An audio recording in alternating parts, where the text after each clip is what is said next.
What if I told you that while everyone was watching Trump's trade war theatrics, Canada just pulled off the most brilliant political maneuver in decades? A move so calculated, so strategically perfect, that it turned Trump's own demands into Canada's greatest victory. You're about to witness how Prime Minister Mark Carney didn't just respond to American pressure, he weaponized it. This isn't your typical diplomatic story. This is about a chess match where Canada played 5 moves ahead while Trump was still setting up the board. And the results, they're going to shock you. Because what happened behind closed doors wasn't just negotiation. It was a masterclass in turning weakness into strength, pressure into power, and demands into opportunity. But here's the part that will blow your mind. The immigration reforms that Trump demanded? Canada didn't just give him what he wanted, they gave him something better, something that makes Canada stronger, more secure, and more independent than ever before. And they did it in a way that left Trump praising Carney publicly, while Canada walked away with everything they actually needed. This week, Canada hosted the G7 summit in Kananaskis, Alberta, and as chair, I focused on strengthening international partnerships with leading nations around the table to find areas of cooperation on shared priorities. Canadian leadership will be defined not just by the strength of our values, but also by the value of our strength. The world wants to do much more, and work much more closely with Canada, and we're ready. Now, on Monday morning, I, with colleagues, met with President Trump to discuss international priorities as part of the G7, but also to further negotiate a new economic and security partnership between Canada and the United States. And as we've said repeatedly, we'll take all the time we need to get the best deal for Canada, but no longer. And seeing progress that's been made, President Trump and I agreed to pursue negotiations towards a deal within the coming 30 days. We'll continue these negotiations, of course, in good faith. In parallel, we must reinforce our strength at home and safeguard Canadian workers and businesses from the unjust U.S. tariffs that exist at present. And that's why we're announcing that Canada will be introducing a series of countermeasures to protect Canadian steel and aluminum workers and producers. And there's several, and I'm going to list them. First, Canada will adjust its existing counter tariffs on U.S. steel and aluminum products on the 21st of July, at the end of that 30-day period, in other words. We're going to adjust them to levels consistent with the progress that's made at that point on the broader trading arrangements with the United States. Secondly, we will implement reciprocal procurement rules, ensuring that only Canadian producers and producers from trading partners that provide Canada with tariff-free reciprocal access through trade agreements can compete for federal government procurement of steel and aluminum. As Carney outlines Canada's firm stance in that press conference, stay with me, because this story has layers that go deeper than anyone realizes. We're talking about billion-dollar investments, revolutionary border technology, and a complete transformation of North American security that puts Canada in the driver's seat. This isn't just about immigration policy. This is about the future of sovereignty in the age of Trump. And trust me, by the end of this breakdown, you'll understand exactly how Canada turned Trump's biggest weapon against them into their most powerful tool for national advancement. So let's dive into the most underreported political victory of the year. Because what Mark Carney accomplished in just 6 months didn't just change immigration policy, it changed the entire game. Picture this. March the 4th, 2025, Trump slaps a crushing 25% tariff on Canadian goods. His justification? Border security failures, fentanyl trafficking, irregular migration. The message was clear: fix your border or pay the price. Most countries would have buckled under that kind of economic pressure. Most leaders would have scrambled to appease the American president with quick fixes and empty promises. Well, the first thing is we have a lot of cards. We're keeping them close to our chest. We'll start playing a few. Those decisions are for the current government. I've been in close contact with our main negotiators, our foreign affairs minister, our finance minister, who've been in Washington, our public safety minister has also been down. we will take steps. I think it's reasonable to expect in the immediate term that we will match dollar for dollar the U.S. tariffs. We will target our tariffs against those goods and services that will most affect the United States and least affect Canada. But to be clear, this will have an impact on the Canadian economy, and that impact will be felt more quickly and to a greater extent than the U.S. But Canadians are in no mood to make any concessions here. This is entirely unjustified. And we have many other options that we don't want to deploy, but we will if we have to. With Carney laying out his response strategy in that interview, but Mark Carney isn't most leaders. While Trump was making demands, Carney was making plans, big plans. Plans that would turn Trump's ultimatum into Canada's greatest opportunity for strategic advancement in decades. Here's what nobody saw coming. Instead of just responding to Trump's complaints, Carney used them as justification for the most comprehensive border and immigration overhaul in Canadian history. The Strong Borders Act, Bill C-2, introduced on June 3, 2025. And this wasn't some rushed response to American pressure. This was a calculated transformation of Canada's entire approach to sovereignty and security. The President of the United States is trying to fundamentally restructure his economy.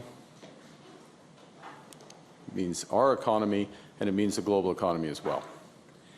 And I understand and respect his goal to support American workers, but I disagree with him that this is how to help them. With time, it will become apparent that these actions will end up hurting American workers and American consumers. I reject any attempts to weaken Canada, to wear us down, to break us so that America can own us.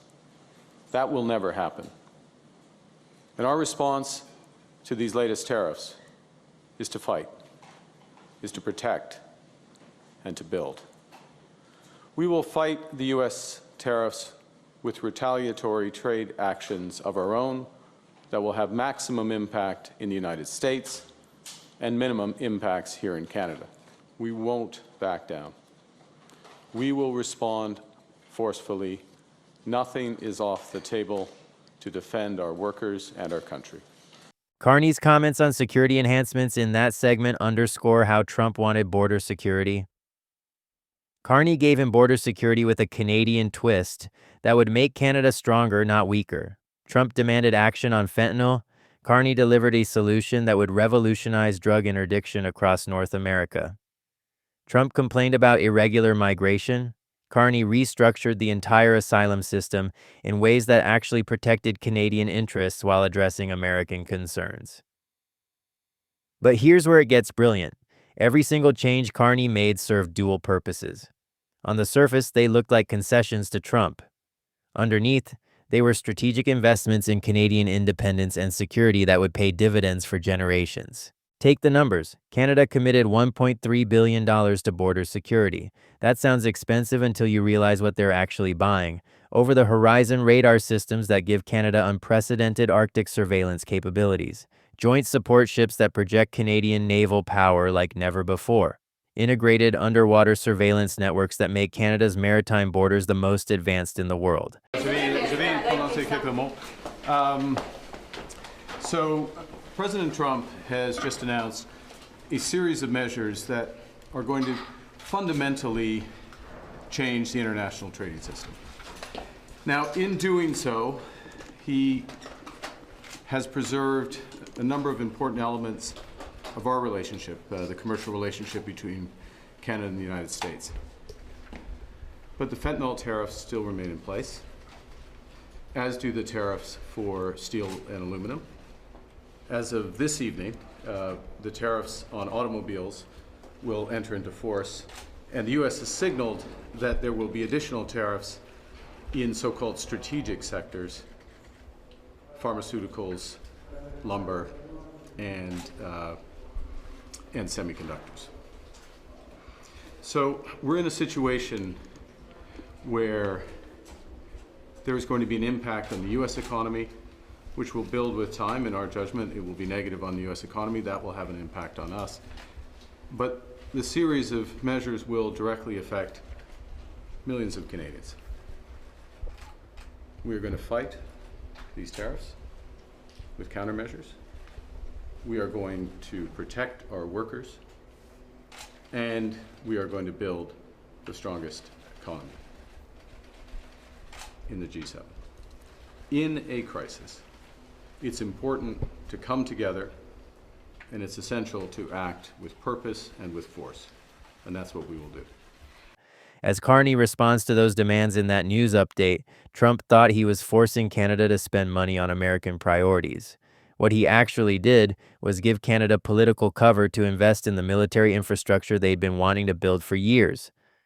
Carney turned Trump's demands into a blank check for Canadian defense modernization, and the results started immediately. Within months of implementation, illegal crossings from Canada to the United States dropped by 89%. Asylum claims from high-risk countries were refused at rates 61% higher than before. The flow of people making refugee claims at Canadian airports from Mexico plummeted by 97% after targeted visa requirements. But here's what makes this truly genius. These weren't just statistics to impress Trump. These were concrete improvements to Canadian border security that served Canadian interests first and American concerns second. Carney managed to make Canada's borders more secure, while maintaining Canada's humanitarian commitments and international reputation. The flagpoling example shows you exactly how sophisticated this approach was. For years, temporary residents had been leaving Canada and immediately returning to get immigration services at border crossings. It tied up resources, slowed legitimate traffic, and frustrated both Canadian and American border officials. Trump's team complained about it constantly. Most governments would have eliminated flagpoling quietly, maybe with a small announcement buried in regulatory changes. Carney made it a centerpiece of bilateral cooperation. He ended the practice on December 24, 2024, generating immediate results. Flagpoling incidents dropped 86% overnight. American border officials saved thousands of hours of work. Cross-border traffic flowed more smoothly. But Carney didn't just solve the problem. He made sure everyone knew Canada had solved the problem. He turned an administrative fix into a diplomatic victory that demonstrated Canadian responsiveness to American concerns while showcasing Canadian competence in border management. This is strategic communication at its finest. Instead of looking like Canada was being forced to make changes, it looked like Canada was leading collaborative efforts to improve North American security. The messaging mattered because it set the tone for everything that followed.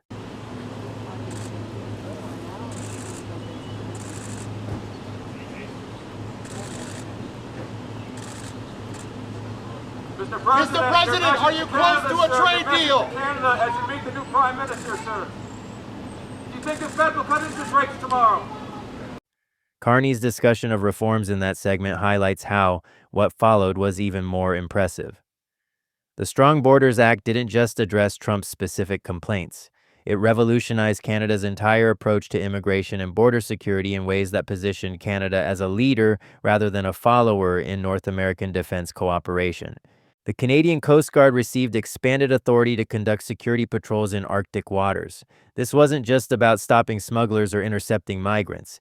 This was about projecting Canadian sovereignty in the Arctic at a time when global powers are increasingly interested in northern shipping routes and resource extraction. The bill established new frameworks for intelligence sharing and analysis that put Canada at the center of North American security coordination, rather than on the periphery. Instead of being a junior partner that receives American intelligence, Canada became an equal partner that contributes its own analysis and capabilities to joint security efforts. No. Well, I still believe that, but you know, it takes two to tango, right? But no, I do. I mean, I believe it would be a massive tax cut for the Canadian citizens. You get free military, you get tremendous medical cares and other things. There would be a lot of advantages, but it would be a massive tax cut. And it's also a beautiful, you know, as a real estate developer, you know, I'm a real estate developer at heart. When you get rid of that artificially drawn line, somebody drew that line many years ago with like a ruler, just a straight line right across the top of the country. When you look at that beautiful formation when it's together, I'm a very artistic person, but when I looked at that beauty, I said that's the way it was meant to be. But it's I do feel it's much better for Canada, but we're not going to be discussing that unless somebody wants to discuss it. I think that there are tremendous benefits to the Canadian citizens, tremendously lower taxes, free military, which honestly we give you essentially anyway because we're protecting Canada if you ever had a problem. But I think it would really be a wonderful marriage because it's two places that get along very well. They like each other a lot. Well, if I may, as you know from real estate, there are some places that are never for sale. That's true. We're sitting in one right now, Buckingham Palace that you visited as well. That's true. And having met with the owners of Canada over the course of the campaign last several months, it's not for sale, won't be for sale ever. But the opportunity is in the partnership and what we can build together. And we have done that in the past. And part of that, as the president just said, is with respect to our own security. And my government is committed for a step change in our investment in Canadian security and our partnership. And I'll say this as well, that the president has revitalized international security, revitalized NATO, and us playing our full weight in NATO, and that will be part of it. And they have, I must say, Canada is stepping up the military participation because Mark knew, they were low and now they're stepping it up. And that's a very important thing. But never say never. As Carney elaborates on security cooperation in that report, the regulatory changes targeting unethical immigration representatives showed how he was thinking beyond immediate American concerns toward long-term system integrity. By imposing fines up to $1.5 million on representatives who exploit newcomers, Canada strengthened its immigration system's credibility while protecting vulnerable people from fraud and abuse. Every piece of the Strong Borders Act served multiple purposes. Enhanced surveillance capabilities that impressed American officials also improved Canada's ability to monitor its own territory independently. Streamlined asylum procedures that reduced irregular migration also made Canada's refugee system more efficient and fair for legitimate claimants. This is what separates genius policy from reactive policy. Carney didn't just respond to Trump's demands, he anticipated them, planned for them, and used them as leverage to advance Canadian interests that had nothing to do with American pressure. The defense spending increases tell the same story. Canada announced over $9 billion in new military investments, growing total defense spending from $53.4 billion to $62.7 billion. Trump saw this as Canada finally meeting its NATO commitments under American pressure. But look closer at what Canada is actually buying: domestic ammunition production capabilities that reduce dependence on American suppliers, Arctic patrol vessels that extend Canadian reach into previously inaccessible northern waters, surveillance systems that give Canada independent intelligence gathering capabilities. These aren't just military purchases. They're investments in Canadian independence disguised as responses to American demands. Carney used Trump's pressure as political justification for military modernization that makes Canada more self-sufficient, not more dependent on American support. The genius becomes even clearer when you look at how Carney handled the personal diplomacy with Trump. Instead of avoiding confrontation or appearing weak, Carney established clear boundaries while maintaining respectful dialogue.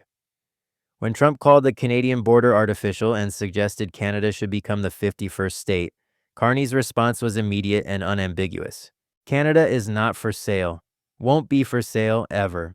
But he delivered that message without creating the kind of personal animosity that had characterized Trump's relationship with former Prime Minister Justin Trudeau.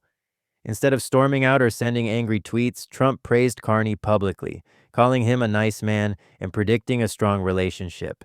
This wasn't luck or charm. This was strategic psychology. Carney understood that Trump responds to strength, not weakness. By establishing firm boundaries early while maintaining diplomatic courtesy, Carney positioned himself as someone Trump could respect, rather than someone he could intimidate. The contrast with Trudeau's approach was deliberate and calculated. But the real masterstroke came in how Carney framed the entire relationship. Instead of positioning Canada as a victim of American aggression, he positioned Canada as a proactive partner in North American security. Instead of complaining about unfair treatment, he demonstrated Canadian capability and leadership. Instead of begging for tariff relief, he showed results that made tariff relief logical and beneficial for both countries. So President Trump has just announced a series of measures that are going to fundamentally change the international trading system. Now, in doing so, he has preserved a number of important elements of our relationship, the commercial relationship between Canada and the United States. But the fentanyl tariffs still remain in place, as do the tariffs for steel and aluminum. As of this evening, the tariffs on automobiles will enter into force, and the U.S. has signaled that there will be additional tariffs in so-called strategic sectors, pharmaceuticals, lumber, and semiconductors. So we're in a situation where there is going to be an impact on the U.S. economy, which will build with time. In our judgment, it will be negative on the U.S. economy. That will have an impact on us. But the series of measures will directly affect millions of Canadians. We are going to fight these tariffs with countermeasures. We are going to protect our workers, and we are going to build the strongest economy in the G7. In a crisis, it's important to come together, and it's essential to act with purpose and with force, and that's what we will do. Carney's comments on cooperation in that session illustrate the economic dimension reveals just how sophisticated this strategy really was. Those 25% tariffs weren't just punishment. They were economic warfare designed to force Canadian submission. Most countries facing that kind of pressure would have focused entirely on getting the tariffs lifted as quickly as possible, making whatever concessions necessary to restore normal trade relations. Carney took a completely different approach. He used the tariffs as motivation for economic diversification and domestic investment that would make Canada less vulnerable to American economic pressure in the future. The billions spent on border security weren't just about satisfying Trump. They were about building Canadian capabilities that would serve Canadian interests regardless of who occupies the White House. The housing investments Carney announced weren't separate from border security. They were part of the same strategic vision. By positioning massive domestic spending as a response to American tariffs, Carney created political space for economic policies that would strengthen Canada's internal economy while reducing dependence on cross-border trade. The global economy is fundamentally different today than it was yesterday. Our old relationship of steadily deepening integration with the United States is over. Well, this is a tragedy. It is also the new reality. We must respond with both purpose and force. Following Carney's strong reaction in that clip, this is economic jujitsu at its finest, using your opponent's force against them. Trump's tariffs were supposed to weaken Canada's economy and force political concessions. Instead, they became justification for exactly the kind of domestic investment and infrastructure spending that would make Canada's economy more resilient and self-sufficient. The immigration reforms show the same pattern. The asylum system changes weren't just about reducing numbers to please American officials. They were about creating a more efficient and fair system that could handle legitimate refugee claims while deterring abuse and fraud. The one-year limit on asylum claims for people already in Canada addressed a real systemic problem that had been growing for years. The 14-day rule for border crossers created clear incentives for people to follow proper procedures rather than exploiting irregular entry points. These weren't concessions to American xenophobia. They were reforms that made Canada's immigration system work better for everyone involved, including legitimate refugees who deserve faster processing and clearer pathways to protection. The old relationship we had with the United States, based on deepening integration of our economies and tight security and military cooperations, is over. Yesterday, in the latest salvo in his trade war, President Trump again imposed unjustified tariffs on our nation in violation of our existing trade agreements. And our response to these latest tariffs is to fight, is to protect, and to build. We will fight the U.S. tariffs with retaliatory trade actions of our own that will have maximum impact in the United States and minimum impacts here in Canada. Last night, the President of the United States reached out to schedule a call. I appreciate this opportunity to discuss how we can protect our workers and build our economies. I will make clear to the President that those interests are best served by cooperation and mutual respect, including of our sovereignty. It's my solemn promise that when President Trump threatens us again, we will fight back. We will fight back with everything we have to get the best deal for Canada. We will build an independent future for our country stronger than ever. As Carney reacts to those demands in that report, the ministerial powers to cancel permits and suspend applications generated criticism from advocacy groups who worried about due process and government overreach. But these powers also gave Canada tools to respond quickly to emerging security threats or system abuse without waiting for lengthy legislative processes. The key insight is that Carney didn't just give Trump what he asked for. He gave Trump what he needed while giving Canada what it actually wanted. Trump needed to show his base that he could force foreign countries to secure their borders and control immigration. Carney provided those optics while implementing reforms that served Canadian interests first and American concerns second. The intelligence sharing frameworks established under the Strong Borders Act positioned Canada as an equal partner in North American security rather than a junior ally dependent on American protection. Instead of just receiving intelligence from American agencies, Canada now contributes its own analysis and capabilities to joint operations. This shift in intelligence cooperation reflects a broader transformation in the Canada-U.S. relationship. Under previous administrations, Canada often felt like it was being informed about American security decisions rather than consulted on them. The new framework establishes Canada as a partner with valuable contributions rather than a dependent seeking American assistance. The Arctic surveillance capabilities demonstrate how Carney turned immediate border security concerns into long-term strategic advantages. The over-the-horizon radar systems and underwater surveillance networks ostensibly address American concerns about northern border security, but they also give Canada unprecedented ability to monitor Arctic shipping lanes and resource extraction activities that will become increasingly important as climate change opens new northern passages. These surveillance capabilities aren't just military assets. They're economic and environmental tools that will help Canada manage Arctic development while protecting sensitive ecosystems. The same systems that detect potential security threats can also monitor shipping traffic, track environmental changes, and support scientific research in one of the world's most rapidly changing regions. Well, President Trump has said that he plans to impose blanket tariffs of 15 to 20% on most trade partners, and that the U.S. will put a 35% tariff on imports from Canada starting August 1st. So an exemption for goods that comply with the two nations free trade agreement would still apply, but the White House stressed that could change.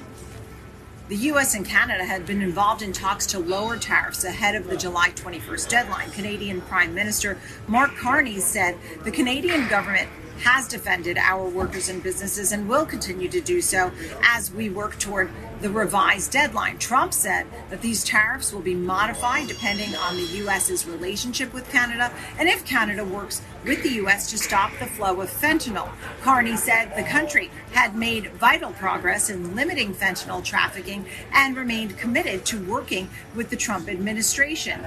Do you think the U.S. will strike a deal with Canada by August 1st? The ammunition production facilities represent another example of dual-purpose investment. On the surface, they address NATO requirements for increased defense spending and reduced dependence on foreign suppliers, but they also create Canadian jobs, develop Canadian technical expertise, and establish industrial capabilities that could serve civilian markets as well as military needs. This is how you turn external pressure into internal strength. Instead of just buying weapons from American manufacturers, Canada is building the capacity to produce its own defense materials while meeting alliance obligations. The political cover provided by Trump's demands made it easier to justify these investments to Canadian taxpayers who might otherwise question military spending. The Joint Strike Force concept shows how Carney transformed what could have been American-dominated enforcement into genuine bilateral cooperation. Instead of allowing American agencies to operate unilaterally in Canadian territory, the framework establishes shared command structures and integrated operations that respect Canadian sovereignty while improving operational effectiveness. As I've been warning for months, America wants our land, our resources, our water, our country. Never. But these are not idle threats. President Trump is trying to break us so that America can own us. That will never ever happen. This matters because it sets precedents for future cooperation. Rather than establishing patterns where America acts and Canada responds, the joint operations create expectations of consultation and coordination that will influence how both countries approach security challenges in the future. The transformation becomes even more impressive when you consider the timeline. 6 months from Trump's tariff announcement to comprehensive legislative action. 6 months from crisis to strategic advantage.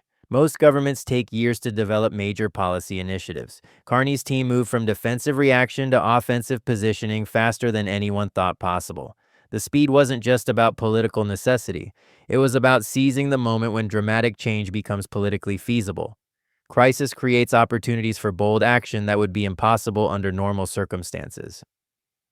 Carney recognized that Trump's pressure gave him license to pursue reforms and investments that might otherwise face years of bureaucratic resistance and political opposition.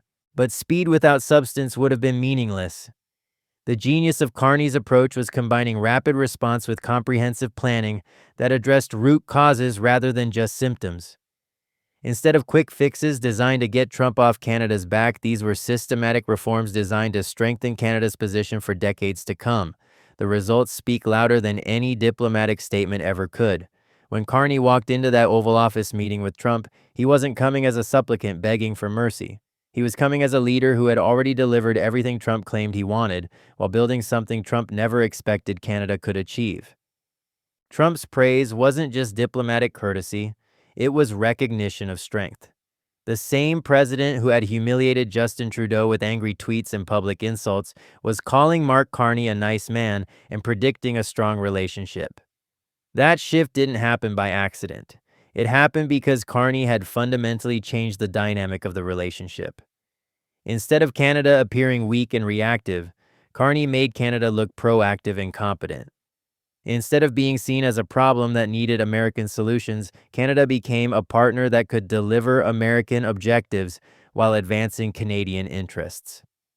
The transformation was so complete that Trump went from threatening annexation to expressing genuine respect for Canadian leadership. But the most devastating part of Carney's strategy is what happens next. Because while Trump was celebrating his apparent victory over Canadian border policy, Carney was already implementing the infrastructure and capabilities that will define North American security for the next generation, and Canada is positioned at the center of that system, not on the periphery. The intelligence fusion centers being established under the Strong Borders Act will process information from American, Canadian, and international sources, but they'll be staffed by Canadian analysts using Canadian methodologies to support Canadian decision-making. Instead of dependence, it's collaboration between equals. The Arctic Patrol capabilities give Canada eyes and ears in regions where American presence is limited by geography and international law. The underwater surveillance networks extend Canadian awareness into maritime zones that are becoming increasingly strategic as global shipping patterns shift northward. These aren't just defensive capabilities. They're power projection tools that establish Canada as an indispensable partner rather than a dependent ally. When future American administrations need intelligence about northern threats or Arctic developments, they'll need Canadian cooperation. That's leverage that lasts beyond any single presidency or political relationship. The economic implications stretch even further. The defense production capabilities being developed under this initiative create Canadian jobs while building industrial capacity that serves multiple sectors. The same facilities producing military equipment can manufacture civilian technologies. The same research and development investments that improve defense systems can drive innovation across Canadian industries. Carney didn't just solve Trump's immediate complaints. He used Trump's pressure as catalyst for exactly the kind of economic diversification and industrial development that makes countries truly independent. The billions flowing into Canadian defense and security capabilities represent investments in Canadian sovereignty that will pay dividends long after Trump leaves office. And here's the beautiful irony. Trump's tariffs were designed to force Canadian submission and dependence. Instead, they provided political justification for exactly the kind of domestic investment and capability building that reduces Canadian vulnerability to future American economic pressure. Carney turned economic warfare into economic opportunity. The immigration system reforms follow the same pattern. Instead of just reducing numbers to satisfy American concerns, Canada built a more sophisticated and efficient system that can adapt to changing circumstances while maintaining humanitarian commitments. The new frameworks give Canada tools to manage migration flows proactively rather than just reacting to American complaints. This is what strategic thinking looks like in practice. Instead of fighting the pressure, you redirect it. Instead of resisting the demands, you fulfill them in ways that serve your own interests. Instead of appearing weak under coercion, you demonstrate strength through competent action. The genius of Carney's approach becomes clearer when you imagine the alternative. Canada could have fought Trump's demands, creating an adversarial relationship that would have damaged both countries. Canada could have made minimal concessions, satisfying no one while solving nothing. Canada could have surrendered completely, accepting whatever terms Trump demanded without regard for Canadian interests. Instead, Carney chose a fourth path. He used Trump's demands as opportunity to advance Canadian interests that had nothing to do with American pressure. He turned crisis into catalyst, problem into solution, weakness into strength. The result isn't just better border security or improved bilateral relations. The result is a transformed Canada with enhanced capabilities, stronger institutions, and greater independence. A Canada that can work with the United States as an equal partner rather than a dependent neighbor.